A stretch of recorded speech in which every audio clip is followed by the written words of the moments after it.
Hey everyone, welcome to World Heritage Journey. Today we're at Delos in the Greek islands. So this is a very important ancient Greek city, or the remains of one anyway. It was founded around 1000 BC and it had its heyday between around 500 and 100 BC. It was very important to the Greeks because it was considered to be the birthplace of both the gods Apollo and Artemis. Let's have a look.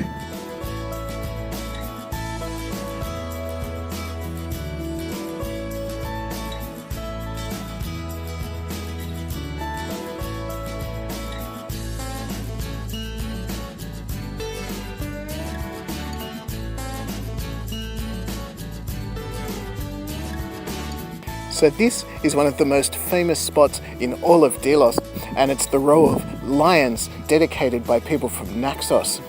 Now these are situated along the main road from the port to the sanctuary so that they would impress pilgrims who of course wouldn't know what a lion was, and they would be very impressed by that.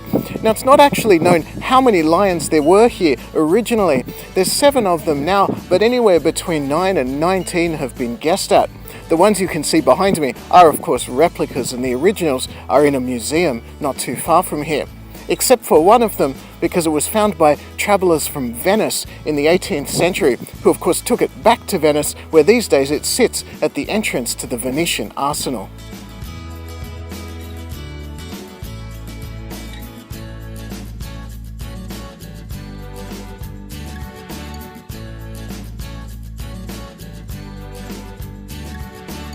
So behind me you can actually see the largest building here on Delos, and it's known as the Agora of the Italians. Now an agora is of course a meeting place or a market, and it's where the Italians in Delos would come and hang out and do business and chat and all that kind of stuff. Now of course, being Italian building, it's from the later period. It's only from around 150 BC, and it comes from a time when Rome and the Italians were exerting much more influence on Delos. And it's just really interesting to see how it's a huge Greek city here, but the largest building in it is a Roman building, and it's a real statement of intent, I think. It's really interesting to see.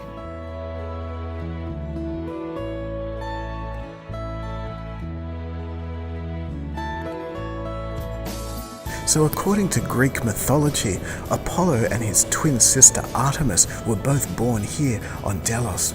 And of course, as you'd expect, the island is just covered in depictions of both of them, like this bust of Apollo that you can see behind me, and that dates from the 6th century.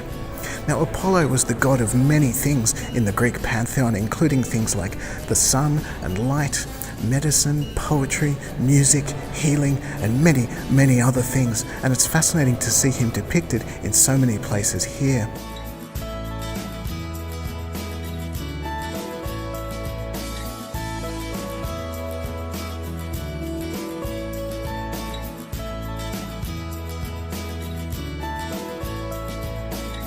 What I've found really interesting here is that Delos was actually, for the first 500 years, only really a sanctuary. Nobody really lived here, and it wasn't until about 500 BC that it developed into the commercial port that's down below.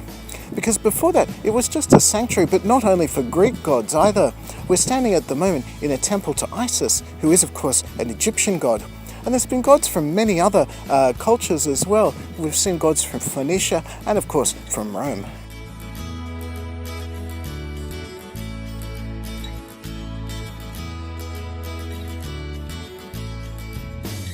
So if Delos was once one of the most important places in Greece, what happened? Why is there only a ruin here now? Well, it was attacked by pirates a couple of times, but there's also not really any resources here. There's no timber, there's no arable land, and there's no precious metal either. So without the trade, there's not really any reason to be here. And eventually, after pirate attacks, people just drifted away when the trade inevitably dried up, and by the 8th century the island was completely uninhabited. But it wasn't until the 19th century that people came back, archaeologists from Athens, and they started digging in the middle of the 19th century. And it's a really sobering but exciting thought that they've been going for 150 years and they've only discovered about a quarter of what's here. But that's it from me. Thank you so much for watching. Give me a thumbs up if you liked the video, leave me a comment, let me know what you thought, hit subscribe if you'd like to see more from the World Heritage Journey. I'll see you next time.